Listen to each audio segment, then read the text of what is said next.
Well, you're waking up to a country that is no longer in a shutdown, at least for the time being. It is over this morning. The next 3 weeks may prove to be a pause, though, in the battle between President Trump and Democrats in Congress. Madison Gesiotto, a Trump 2020 board member, political strategist, and attorney with us. Thank you so much, Madison, for being here.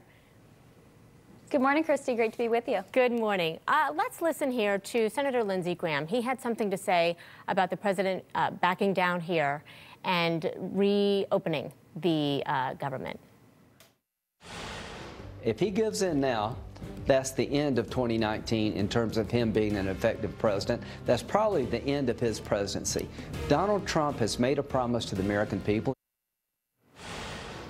What is your reaction to him saying that that is the end of his presidency if he does what essentially he just did yesterday? You know, I 100% disagree with Senator Graham. I respect him, but disagree with him. I think the president stepped forward yesterday and showed his respect and support for the 800,000 workers that were not receiving paychecks. When this first started, we thought this would be over before that. It came to that, to where people weren't getting paid, and it wasn't. And so the president stepped forward. He ended the shutdown, and he did so in good faith with the expectation that both Republicans and Democrats would put partisanship aside in negotiations and propose fair border security.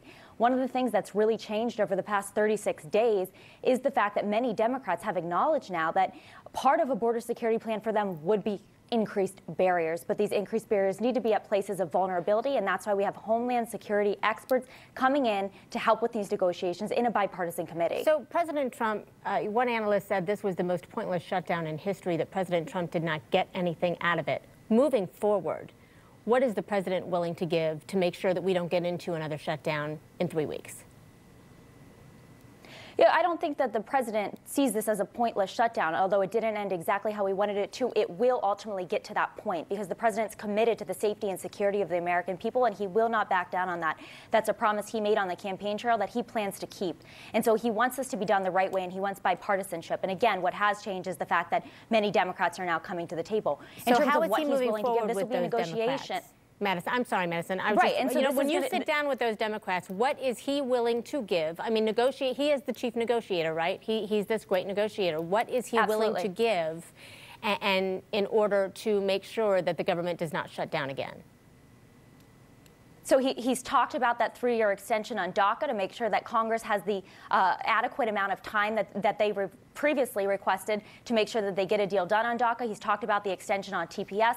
He wants to be fair on this, and he wants everybody to be able to come out feeling like they won. And part of that, of course, is the border security and comprehensive immigration reform. This isn't just about the wall. It's about so much more than that, and it's something that I think people across this country have been disappointed about for many, many years, long before President Trump took office. You know, we expected our congressmen, Republicans and Democrats, to come to the table and fix our broken immigration system.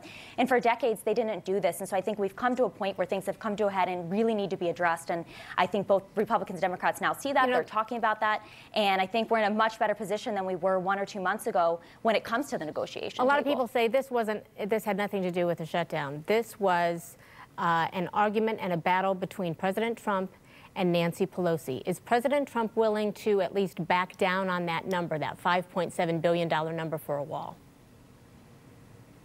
You know, I don't think this is about just President Trump and Nancy Pelosi. When we look at the Democrats, a lot of them are now going against Nancy Pelosi. They're pretty frustrated with her leadership. They're pretty happy coming with to her the this table morning, and offering different. Look, they got the and they're coming to the table and offering different things than she is. Yes, and we're all happy that the shutdown has ended. This isn't a Democrat or Republican issue. Nobody wanted to see a shutdown. I mean, that's the most ridiculous idea that some people came forward saying Republicans love shutdowns. We don't love shutdowns. We don't want to see anybody out of work or out of pay. And that's a good point. What we want is border security, and it's unfortunate that it came to this, but it ultimately did. So let me ask you, that is a very good point you make. If these negotiations in the next 3 weeks fall apart, are there going to be senators, Republican senators, supporting another shutdown? You know, I can't speak to what Republican senators will do, but I know that the president's leaving all options on the table, and of course one of those being declaring a national emergency, which is still an option he's considering. All righty. Thank you so much, Madison Gesiotto. We appreciate your time. Thanks, Christi. Being here. Absolutely.